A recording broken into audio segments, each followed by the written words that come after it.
প্রিয় দেশবাসী, আপনারা জানেন ফ্যাসিস্ট ও স্বৈরাচারদের দোসর এবং তাদের বৈধতা প্রদানকারী দল জাতীয় পার্টি তারা নতুন করে আবার মাথাচাড়া দিয়ে উঠতে চাইল।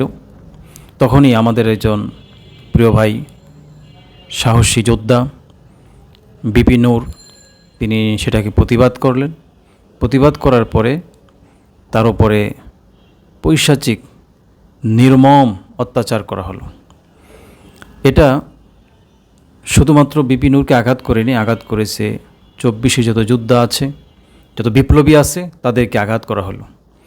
তারা আঘাত করে দেখলো যে বিপ্লবীদের কি অবস্থা, তারা কি ঘুমিয়ে পড়েছে কিনা।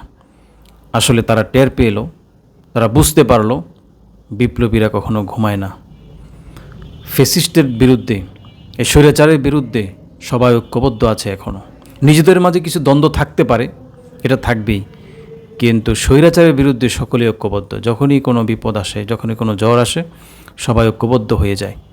তার প্রমাণ হচ্ছে বিপি নূরের সাথে বিপি নূরের আঘাত করার পরে সকলে কিন্তু ঐক্যবদ্ধ হয়ে মাঠে নেমেছে। সুতরাং সাবধান হয়ে যান।